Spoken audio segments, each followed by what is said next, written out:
तो हम लोग मैथ्स का क्लास 9 का 2 पार्ट देख लिए थे। आज हम लोग थर्ड पार्ट देखेंगे। ठीक है, थर्ड पार्ट में क्वेश्चन किस टाइप का होगा? क्वेश्चन इस टाइप का होगा कि prove that root two is an irrational number. ठीक है, हमको यहाँ पे क्या प्रूव करना है कि रूट टू कैसा नंबर है?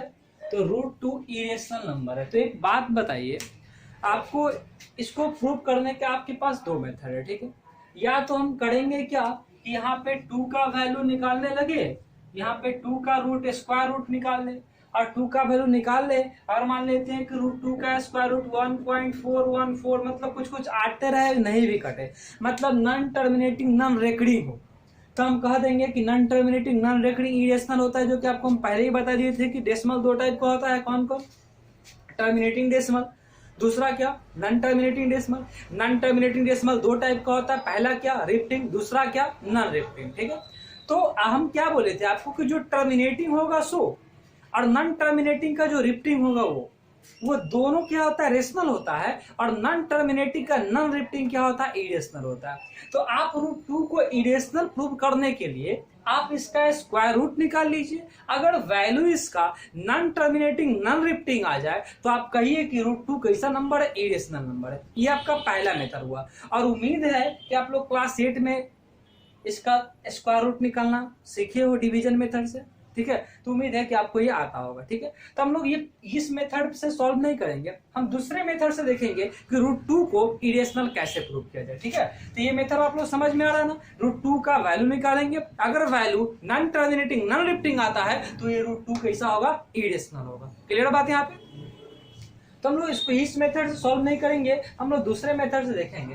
तो यहाँ क्वेश्चन क्या है कि prove that root two is an irrational number. तो सबसे पहले आपसे क्वेश्चन पूछा कि प्रूव कीजिए कि रूट टू इरेशनल है, तो आपको बोला कि ये प्रूव कीजिए कि रूट टू इरेशनल है, तो आप मान लीजिए कि रूट टू इरेशनल नहीं है। प्रूव करने के लिए बोला कि इरेशनल है, लेकिन हम मान लेते हैं कि रूट टू इरेशनल नहीं है। जब रूट टू इरेशनल नहीं है तो क्या है? तो मान लेते हैं कि रूट टू इरेशनल नंबर है। ठीक है, तो यहाँ पे हम क्या लिखेंगे? if possible suppose root 2 is a rational number. यदि पॉसिबल हो तो हम मान लिए, क्या मान लिए कि रूट टू कैसा नंबर? रेशनल नंबर है। जब रूट टू रेशनल नंबर है तो आप बताइए रूट टू के इक्वल टू में हम पी बाई क्यू लिख सकते हैं, क्योंकि पी बाई क्यू कैसा नंबर? रेशनल नंबर है, और ऊपर हम क्या माने कि रूट टू रेशनल नंबर है। तो रूट टू रेशनल नंबर है तो रूट टू के इक्वल टू में पी बाई क्यू लिख सकते हैं, क्योंकि पी बाई क्यू भी क्या है? रेशनल नंबर होता है। अच्छा, और P by Q rational number का फॉर्मूला क्या आता है? डिफिनेशन क्या होता है? तो आपको बताए थे कि जहां पे पी और क्यू क्या होता है? Where p and q are integer. जहां पे पी और क्यू दोनों क्या है? इंटीजर है। क्यू क्या है? जीरो की इक्वल नहीं है। ठीक है, और क्यू जीरो की इक्वल नहीं है। ठीक ना, और पी क्यू में and p q having no any common factor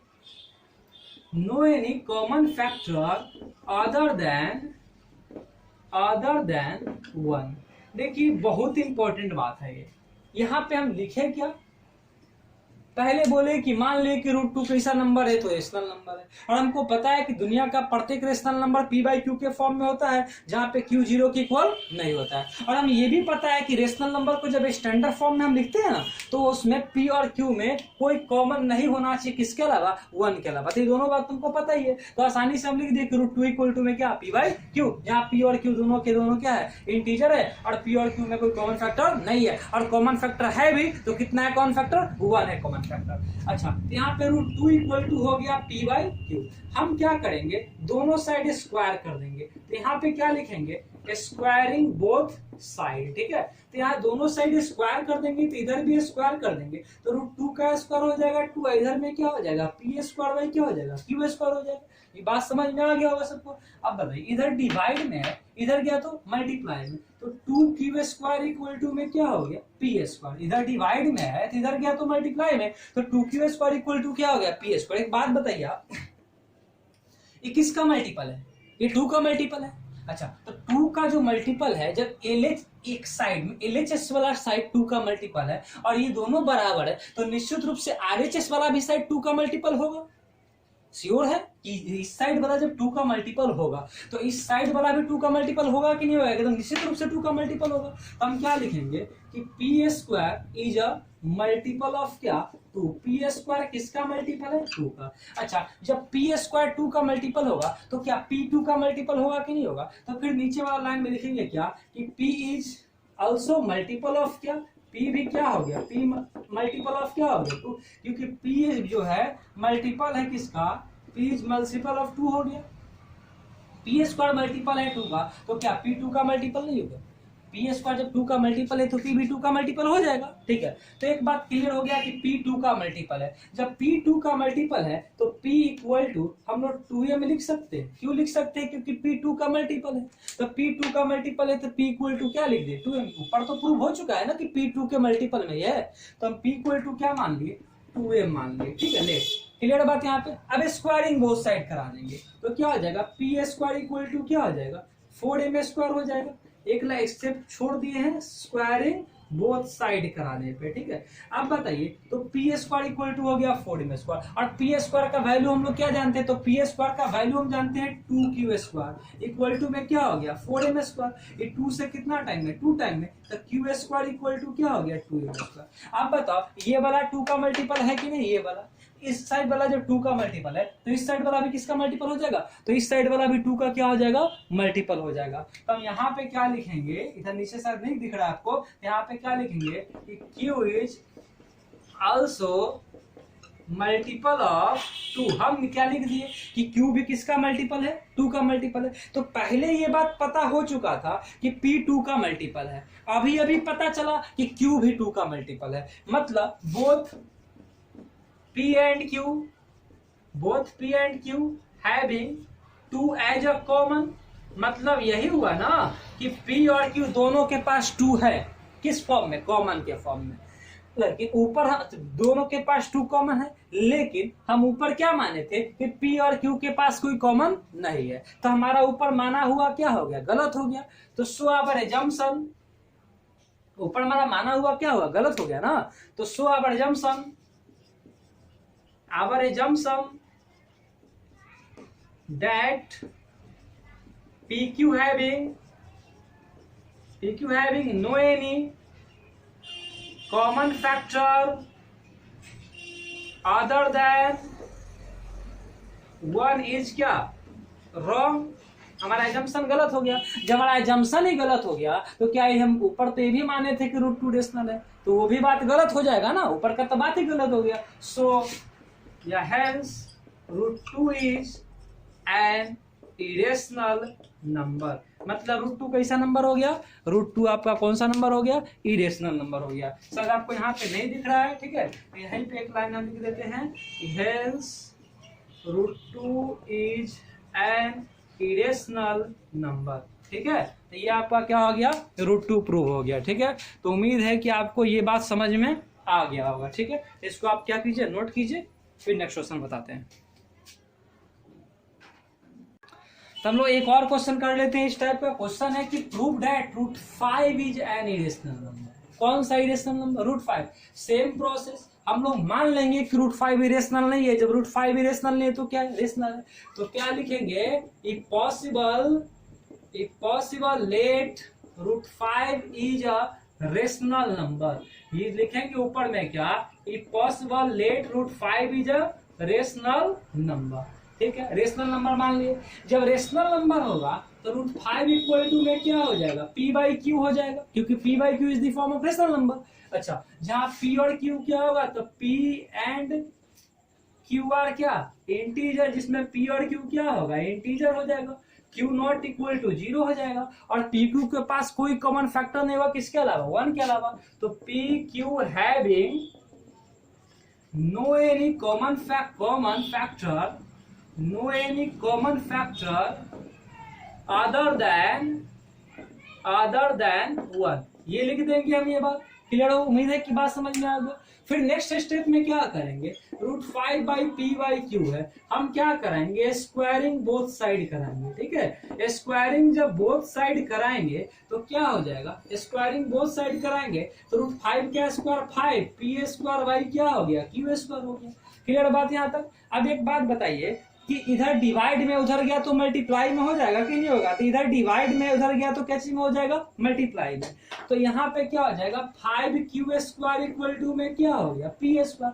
अब बताओ ये किसका मल्टीपल है, 5 किसकी, 5 का मल्टीपल है कि नहीं है, तो इधर वाला जब 5 का मल्टीपल है तो इधर वाला भी 5 का मल्टीपल है, मतलब p² किसका मल्टीपल हो जाएगा 5 का, और जब p² 5 का मल्टीपल हो जाएगा तो p भी 5 का मल्टीपल हो जाएगा। तो यहाँ से हम लिख सकते हैं कि p is multiple of 5, p किसका मल्टीपल हो जाएगा 5 का मल्टीपल हो जाएगा। जब p 5 का मल्टीपल हो जाएगा तो p इक्वल टू हम लोग 5m मान सकते हैं, यहाँ पे मान लेते हैं, फिर स्क्वायरिंग दोनों साइड कराएंगे तो क्या होगा p² इक्वल टू 25m² हो जाएगा। यहाँ पे क्या लिखेंगे स्क्वायरिंग बोथ साइड, दोनों साइड स्क्वायरिंग कराने पे। अब बताइए p² का जगह पे हम लिख सकते हैं 5q² इक्वल टू 25m²। यहाँ से अब 5 से कितना टाइम है 5 टाइम में, तो q² इक्वल टू हो गया 5m²। अब बताइए आप ये किसका मल्टीपल है, ये वाला 5 का मल्टीपल है तो q² भी 5 का मल्टीपल होगा। जब q² 5 का मल्टीपल होगा तो q भी 5 का मल्टीपल होगा। तो क्या लिखेंगे q is also multiple of क्या, q is also multiple of 5। q किसका मल्टीपल है तो q भी 5 का क्या है मल्टीपल है, ठीक है। तो q मतलब ऊपर क्या निकला था कि p भी 5 का मल्टीपल है, नीचे क्या निकला कि q भी 5 का मल्टीपल है। मतलब हम क्या लिख सकते हैं कि both p and q are multiple of क्या 5। दोनों p और q 5 का मल्टीपल है। जब दोनों p और q 5 का मल्टीपल है तो एक बात तो स्पष्ट हो गया कि जब दोनों p और q 5 का मल्टीपल है तो दोनों में कॉमन कितना होगा 5 कॉमन होगा। So both having 5 as a common, ठीक है। इसके नीचे ये वाला स्टेटमेंट लिखेंगे कि so both having 5 as a क्या कॉमन। सो दोनों के पास 5 होगा, किस फॉर्म में होगा कॉमन के फॉर्म में होगा। लेकिन ऊपर क्या माने थे, ऊपर हम माने थे कि कोई कॉमन ही नहीं है, तो लिखेंगे but our assumption that p and q having no any common factor, p and q having no any common factor other than 1 is क्या wrong। हमारा एजम्पशन ही गलत हो गया ऊपर का। जब हमारा एजम्पशन ऊपर का गलत हो गया तो ऊपर में एजम्पशन क्या किए थे कि √5 कैसा नंबर है, ऊपर में तो ये भी एजम्पशन किए थे कि √5 रेशनल नंबर है, तो वो भी एजम्पशन गलत हो जाएगा। सो √5 is an irrational number. Sir इसके नीचे आपको नहीं दिखेगा इसलिए हम यहां लिख देते हैं। सो √5 इज एन इरेशनल नंबर, ठीक है। ये बात समझ में आ गया होगा आपको, ठीक है। इसको नोट कीजिए आप लोग। हमारा टॉपिक है some useful result of irrational number. Irrational number को कुछ क्या है इंपॉर्टेंट, क्या रिजल्ट, ठीक है। तो इस टॉपिक को जरा ध्यान से देखिएगा। इसमें पहला पॉइंट ये कहता है ना negative of irrational number is an irrational number. पहला पॉइंट है, तो पहला पॉइंट आप लोग लिखिएगा negative of irrational number is an irrational number, ठीक है। Negative of irrational number is an क्या इरेशनल नंबर, ये पहला रिजल्ट है, ठीक है। कि negative of N irrational number is an irrational number, मतलब अगर कोई इरेशनल नंबर में आप माइनस लगा देते हो ना तो इरेशनल नहीं हो जाएगा, वो तब भी क्या रहेगा, वो तब भी इरेशनल ही रहेगा, ठीक है। जैसे √5 इरेशनल है तो -√5 भी इरेशनल होगा। √3 इरेशनल है ना तो -√3 भी क्या हो जाएगा इरेशनल हो जाएगा। मतलब कोई इरेशनल नंबर को अगर आप नेगेटिव नंबर में कन्वर्ट करते हो, नेगेटिव लगा देते हो, माइनस लगा देते हो, तो उसके प्रॉपर्टी में चेंज नहीं होगा, वो तब भी इरेशनल रहेगा और बाद में भी क्या रहेगा इरेशनल रहेगा। बात समझ में आ गया होगा, ठीक है। सेकंड प्रॉपर्टी क्या है, सेकंड प्रॉपर्टी ये है कि रेशनल नंबर और इरेशनल नंबर को अगर हम जोड़ेंगे तो वैल्यू जो है हमेशा कौन सा नंबर में मिलेगा, तो वैल्यू हमेशा मिलेगा इरेशनल नंबर में ही, ठीक है। तो ये बात भी आप याद रखिएगा कि रेशनल को अगर इरेशनल के साथ जोड़िएगा तो वैल्यू हमेशा क्या मिलेगा इरेशनल मिलेगा, क्या मिलेगा इरेशनल, ठीक है। तो रेशनल वो किसके साथ जुड़ेगा, इरेशनल के साथ, तो वैल्यू क्या मिलेगा, इरेशनल ही मिलेगा। जैसे आप बताओ 3 क्या है, रेशनल है, √5 क्या है, इरेशनल है, फाइनल वैल्यू आएगा ना 3√5, तो ये क्या हो जाएगा, इरेशनल हो जाएगा। 5 क्या है, रेशनल है, √7 क्या इरेशनल है, ये जोड़ने के बाद क्या आ जाएगा, इरेशनल आ जाएगा। मतलब रेशनल में अगर इरेशनल को हम जोड़ेंगे तो वैल्यू क्या आएगा, इरेशनल ही आएगा, ठीक है। उसके बाद क्वेश्चन, उसके बाद क्या जा रहा है कि रेशनल को इरेशनल से अगर मल्टीप्लाई करेंगे तब भी क्या होगा।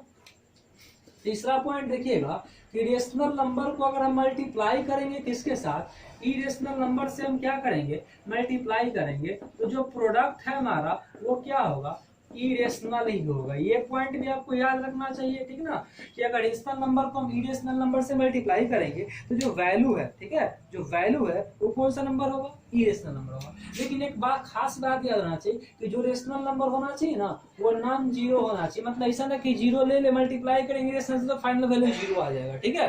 तो जीरो क्या होता है, जीरो क्या होता है, जीरो तो रेशनल होता है, तब तो यहाँ पे कंसेप्ट ही गलत हो जाएगा। तो कब काम करेगा ऐसा, जब नॉन जीरो रेशनल नंबर को इरेशनल नंबर से आप क्या कीजिए, नॉन जीरो रेशनल नंबर को जब इरेशनल नंबर से आप मल्टीप्लाई कीजिए तो जो फाइनल वैल्यू है वो फाइनल वैल्यू कैसा आएगा, इरेशनल ही आएगा। क्लियर बात, ये बात भी आपको समझ में आ गया होगा, ठीक है। अब देखिए, तो ये तीनों बात आप लोग याद रखिएगा, इंपॉर्टेंट बात है, क्लियर बात, ठीक है। इसको मिटाते हैं हम लोग देखेंगे नेक्स्ट टाइप का क्वेश्चन देखेंगे। अच्छा, तो आप मान लेते कि आपको पहचानने के लिए बोले, जैसे बोले कि जरा पहचानिए कि इसमें से कौन रेशनल है और कौन इरेशनल है। आप बताइए इसमें से कौन इरेशनल है, तो ये वाला क्या है, इरेशनल है, ये वाला रेशनल है, ये वाला रेशनल और ये वाला भी क्या है, इरेशनल है। क्यों इरेशनल है, क्योंकि ये वाला रेशनल में से इरेशनल को माइनस किए, तो रेशनल में से इरेशनल को माइनस करेंगे तो फाइनल वैल्यू कौन सा आ जाएगा, इरेशनल ही आ जाएगा। कौन सा आ जाएगा, इरेशनल, ठीक है। मान लेते हैं कि आपसे क्वेश्चन में बोल देते पहचानिए तो √5 कैसा नंबर है, √5 इरेशनल नंबर है कि इरेशनल नंबर, आइडेंटिफाई कीजिए। तो आप बताइए √5 बोले, √45 इसको 9 into 5 लिख सकते हैं, ठीक है, और 9 को लिख सकते हैं 3√5। आप बताओ 3 कैसा नंबर, रेशनल नंबर, √5 कैसा नंबर है, इरेशनल नंबर। तो रेशनल का इरेशनल से मल्टीप्लाई होगा तो फाइनल वैल्यू क्या आएगा, इरेशनल ही आएगा। मतलब ये 3√5 कैसा नंबर हो गया, इरेशनल, मतलब √45 कैसा नंबर हो गया, इरेशनल नंबर हो गया। क्लियर बात समझ में आ गया हो, ठीक है। इसके बाद आपको क्वेश्चन मिल सकता है क्या, इसके बाद आपको क्वेश्चन इस टाइप से मिल सकता है कि 1 और 2 के बीच में 2 इरेशनल नंबर लिखिए। 1 और 2 के बीच में 2 किसको लिखिए, या 4 बोल दे या 5 बोल दे, कोई दिक्कत नहीं। तो आप एक बात बताइए, आपको हम बताए थे कि डेसिमल कितना टाइप का होता है, तो 2 टाइप का होता है। एक को बताए थे टर्मिनेटिंग बताए थे, दूसरा क्या बताए थे, नॉन टर्मिनेटिंग बताए थे। फिर बताए थे कि नॉन टर्मिनेटिंग कितना टाइप का होता है, तो 2 टाइप का होता है। एक को बोले थे रेकरिंग, दूसरा को क्या बोले थे, नॉन रेकरिंग। तो आप याद कीजिए कि टर्मिनेटिंग वाला को रेशनल बोलते हैं, नॉन टर्मिनेटिंग में रेकरिंग जो है उसको भी रेशनल बोलते हैं, लेकिन नॉन टर्मिनेटिंग में जो नॉन रेकरिंग था वैसा नंबर को हम लोग क्या बोलते हैं, इरेशनल। तो आप बताइए, आपको 1 और 2 के बीच में चाहिए इरेशनल नंबर, तो आप बताइए आप 1 और 2 के बीच में कोई ऐसा नंबर लिख दीजिए जो नॉन टर्मिनेटिंग हो, नॉन रेकरिंग हो, ठीक है। जैसे मान लेते हैं, लिख देते 1 3 4 5 ये सब लिख देते हैं, ना रिपीट कर रहा है ना कट रहा है, आते जा रहा है, इरेशनल हो गया। 1.738446 इरेशनल हो गया, मतलब कोई दिक्कत नहीं। आपसे कोई क्वेश्चन में कह दे कि 1.2 और 1.3 के बीच में लिखिए, तो बस क्या करेंगे 1.23486 इस टाइप से लिख देंगे कुछ, और फिर दूसरा क्या लिख देंगे 1.238, मतलब कुछ लिख देंगे। बस वो क्या होना चाहिए, नॉन टर्मिनेटिंग नॉन रिपीटिंग के फॉर्म में होना चाहिए। ये भी इरेशनल, ये भी इरेशनल, किसके बीच का 1.2 1.3 के बीच का, ये भी इरेशनल, ये भी इरेशनल, किसके बीच का 1 और 2 के बीच का। बात समझ में आ रहा है कि नहीं, मतलब 1.3 से कम है कि 2 में, तो 3 से कम ही होगा, ये भी 1 में है तो 2 से कम ही होगा। तो ये था क्या, रेशनल नंबर फाइंड करना, और क्या फाइंड करना, इरेशनल नंबर फाइंड करना। तो उम्मीद है कि आप लोग रेशनल और इरेशनल नंबर फाइंड कर लोगे, ठीक है। ये बात आपको समझ में आ गया होगा, ठीक है, इसमें कोई दिक्कत नहीं। एक टाइप का क्वेश्चन हम और देखते हैं जो आपके लिए इंपॉर्टेंट हो सकता है, ठीक है, उस टाइप का क्वेश्चन देख लेते हैं। जैसे एक टाइप का और क्वेश्चन आपके पास आ सकता है, ठीक है। क्वेश्चन में क्या आ सकता है, आपसे क्वेश्चन में पूछ दिया जाएगा, एक और टाइप का क्वेश्चन देख लेते हैं हम लोग, जो कि काफी इंपॉर्टेंट होगा आप लोगों के लिए। क्वेश्चन इस टाइप का दे दिया जाएगा कि prove that √3 - √2 is an irrational number, ठीक है। क्या प्रूव करने के लिए दिया जाएगा कि प्रूव कीजिए कि √3 माइनस √2 कैसा नंबर होता है, इरेशनल नंबर होता है।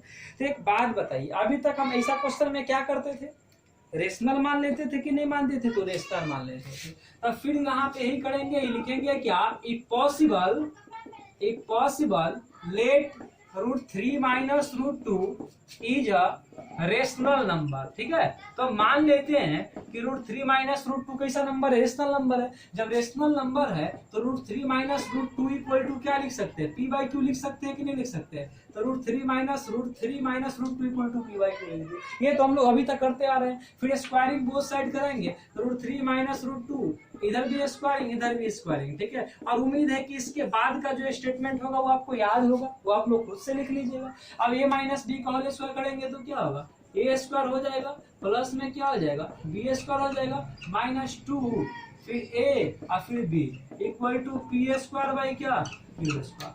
अब बताइए √3 का स्क्वायर 3, √2 का स्क्वायर 2, और यहाँ पे 2√6 equal to p square by q square, तो लिख ही सकते हैं। 3 2 कितना होता है, 5 होता है, -2√6 बाई p स्क्वायर बाई क्या हो जाएगा, q स्क्वायर हो जाएगा।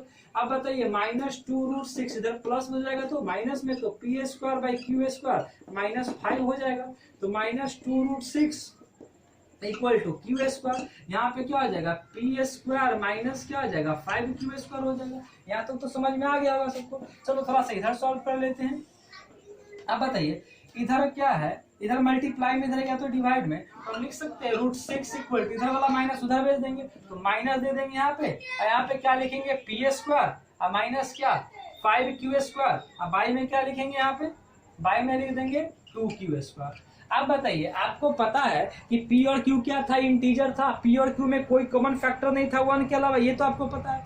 तो p और q इंटीजर था, तो p और q से बना हुआ नंबर कैसा होगा, रेशनल होगा। लेकिन आपको √6 के बारे में तो पहले से पता है कि √6 ऐसा नंबर इरेशनल है, मतलब ये वाला क्या हो गया, इरेशनल हो गया। ठीक है, और ये वाला क्या हो गया, रेशनल हो गया। तो ऐसा क्या पॉसिबल है कि इरेशनल रेशनल के इक्वल हो जाए, तो ऐसा पॉसिबल नहीं है कि इरेशनल रेशनल के इक्वल हो जाए। मतलब हमारा ऊपर जो मानना था वो मानना क्या था, गलत था। तो क्या मानना था कि लेट √3 इरेशनल माने थे इसको, सो √3 माइनस √2 क्या हो जाएगा, is an irrational number. So √3 minus √2 कैसा नंबर हो जाएगा, इरेशनल नंबर हो जाएगा। उम्मीद है कि आपको ये बात समझ में आ गया होगा। ठीक है, इसको आप लोग क्या कर लीजिए, नोट कर लीजिए। और आज के क्लास के लिए इतना ही, फिर हम लोग मिलेंगे नेक्स्ट क्लास में।